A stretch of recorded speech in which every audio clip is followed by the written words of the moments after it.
Bitcoin et Ethereum sont venus chercher leur objectif sur les futurs, donc sur le CME. Alors sommes-nous sur une zone de rebond ou pouvons-nous donc continuer à la baisse, donc faire une accélération baissière? On fera surtout le point également, donc également sur les indices US qui pourraient donc accélérer et également on fera le point sur ETH BTC.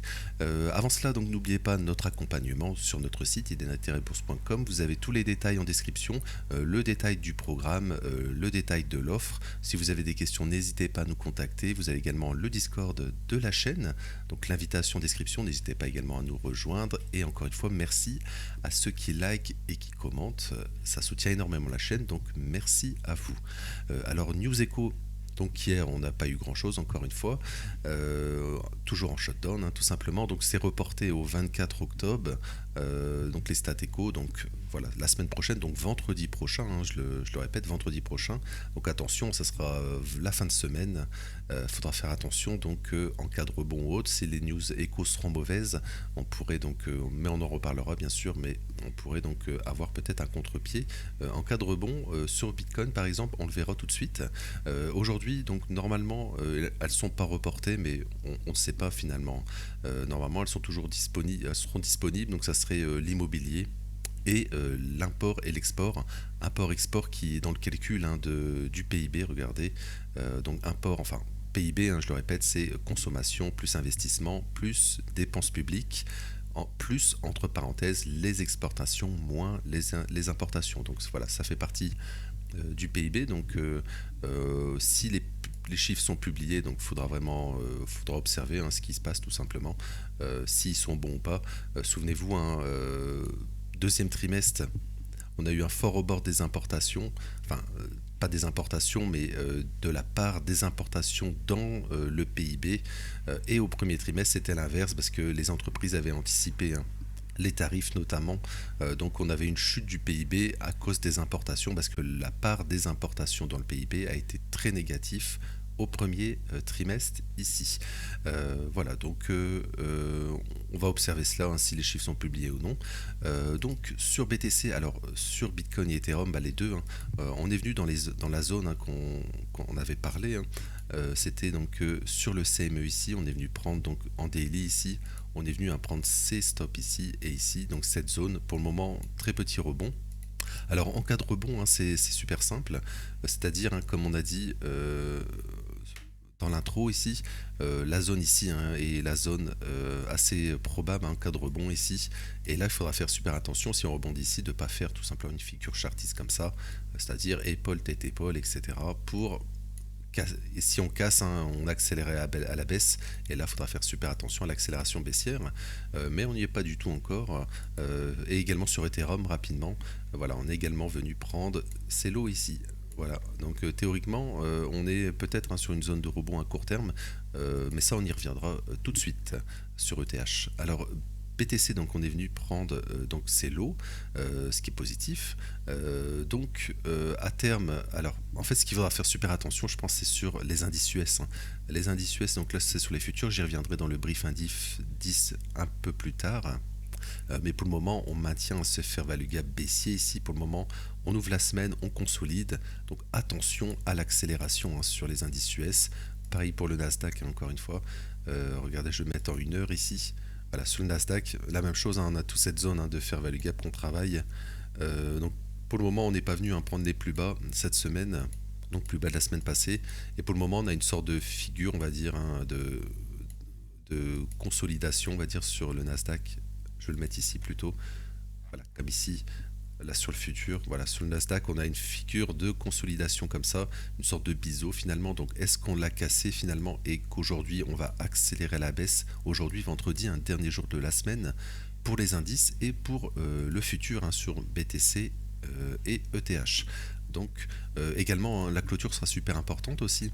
Parce que, alors sur BTC, on pourrait peut-être clôturer, si on clôture ici, en dessous des plus bas ici, mais surtout sur ETH, on pourrait continuer si on perdre finalement, encore une fois, ce fair value gap haussier ici, daily, weekly weekly ici cette fois-ci. Donc attention, la semaine passée, on l'avait clôturé donc en dessous. On a rebondi un gap haussier ce lundi. Attention de ne pas tout simplement confirmer et peut-être ensuite accélérer à la baisse, mais ça, on y reviendra bien sûr. Donc sur BTC.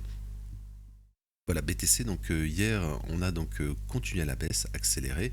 Voilà, on en avait parlé qu'on avait laissé tous ces lots sur le CME, etc. On n'était pas venu prendre les stops ici, etc. Voilà, on a accéléré à la baisse avec l'ouverture US. Donc, pour le moment, comme je l'ai dit, ça peut être une zone de rebond à court terme. Attention, donc, si on regarde ici, à court terme, voilà, on a cette zone en 1 heure. Attention de ne pas revenir dedans, respecter le fair value gap, parce qu'on est en début de séance encore une fois, hein. Pour le moment, on rebondit. Je fais les vidéos très tôt le matin, alors je vais la publier assez tôt, celle-ci, sur Bitcoin et Ethereum. Et ensuite, indice et matières premières, c'est plus tard dans la journée, donc il y aura peut-être un décalage. Mais sur BTC, elle sera publiée tôt, donc attention à court terme de ne pas revenir ici, pour ensuite faire un nouveau plus bas. Parce que là ça n'a pas vraiment la tête d'un bottom. Donc au moins faire la prise de stop de hier, au moins, et si on fait cela, peut-être on pourrait rebondir. Et si on rebondit, les objectifs, comme on l'a dit, sur le CME, etc., ça serait revenir dans cette zone ici. Voilà, toute cette zone, venir retravailler et finalement faire, comme on a dit, faire quelque chose comme ça. Voilà, faire quelque chose comme ça, pourquoi pas, et faire peut-être un sommet descendant. Donc super attention sur BTC, bien sûr. Et ça, on en parle depuis un certain temps, que le fait d'avoir pris les stops en début de mois et début de trimestre ici, et avoir la réaction baissière. Voilà, en fait, on fait un top, ici un double top comme ça.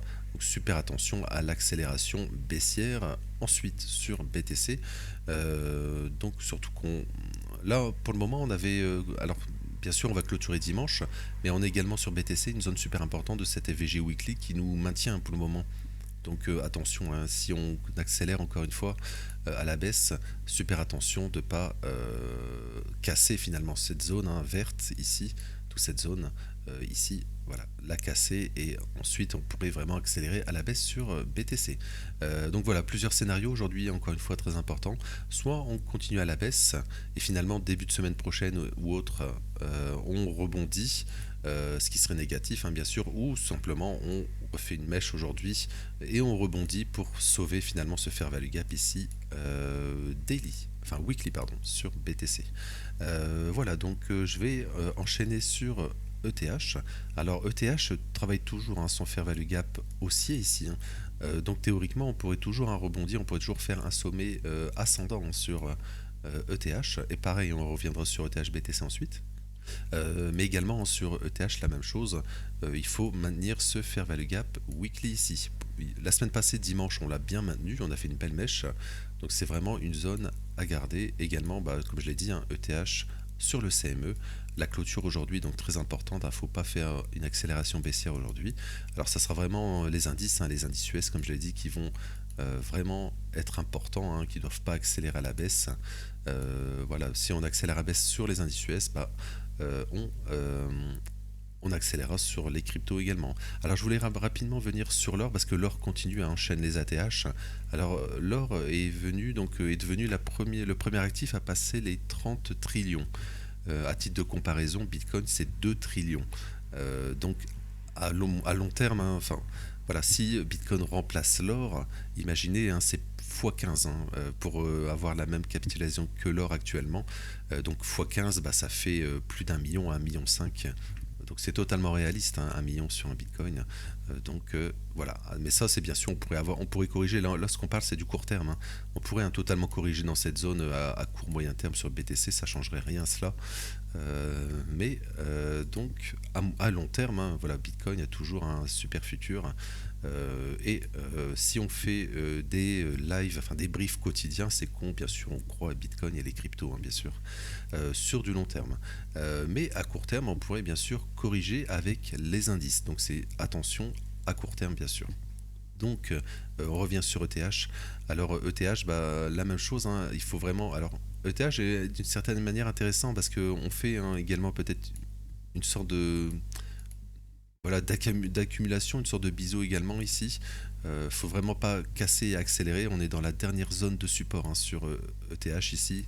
Voilà, ici, et comme on l'a dit en 4 heures, et daily, voilà, 4 heures aussi, on est dans cette zone ici de fair value gap ici, et également en daily, hein. Donc il faut vraiment rebondir sur ETH. Si on perd ça, on ira beaucoup plus bas, ça veut dire on retravaillera cette zone ici sur ETH, et pourquoi pas plus bas ensuite, hein. Et ça voudrait dire qu'on perdrait le fair value gap weekly qu'on a dit, et là on pourrait avoir peut-être une accélération, voire même aller à terme chercher ces lots ici dans ce fair value gap weekly encore une fois, mais plus bas ici.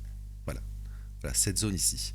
Voilà, si on accélère à la baisse, si on perd ce fair value gap ici ou weekly, voilà, on pourrait revenir ici, voire même un peu plus bas, ça on en a déjà parlé, en fonction de ETH-BTC.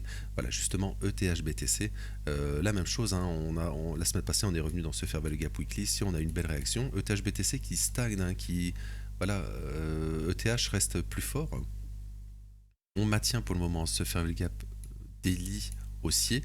Attention, tout simplement, si on le perd, on accélérera à la baisse.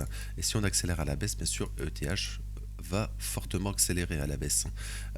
Voilà, même si Bitcoin baisse ou non, voilà, on aurait une accélération sur ETH baissière. Voilà, mais toujours, on est toujours sur une zone de rebond sur ETH, et là ETH BTC également. On pourrait très bien reprendre tous ces lots à court terme pour ensuite faire un sommet ascendant sur ETH. Donc voilà, je le répète, hein, on n'est pas venu prendre, hein, le fair value gap mensuel, ici la zone rouge, donc c'est toujours un objectif à terme, et donc ce mouvement est un piège, mais on pourrait très bien encore une fois, hein, retravailler cette zone et voir même plus bas tout simplement.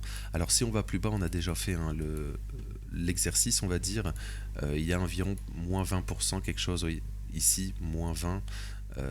Si on reprenait Bitcoin, etc., qui fait une nouvelle jambe baissière aussi dans ces niveaux, il y a aussi moins 10. Si je le mets ici, voilà, ici, voilà, si Bitcoin revient sur ces niveaux, il y a moins 10, même si fair value gap ici, moins 15, moins 16, on va dire. Donc il y a 35-40% de baisse, hein, en cas sur ETH, en cas de accélération donc sur ETH BTC, et baisse sur Bitcoin. Donc 35-40%, ça reteste, hein, toute cette zone, hein. On en a parlé hier. Voilà, ça nous refait toute cette zone ici, hein. Voilà, toute cette zone serait retravaillée ici, hein, jusqu'ici, voire même un peu plus bas, pourquoi pas, mais ça on en reparlera bien sûr, mais c'est à garder à l'esprit, surtout qu'on pour le moment sur ETH, on respecte, hein, le fair value gap baissier, on est vraiment dans la dernière zone de support pour entamer un rebond, donc attention à la continuation baissière, et encore une fois avec les indices US. Je vais m'arrêter là pour aujourd'hui, donc merci de votre temps. Je vous retrouve tout à l'heure pour le brief indice. Je vous souhaite une belle journée, une bonne fin de semaine, et merci.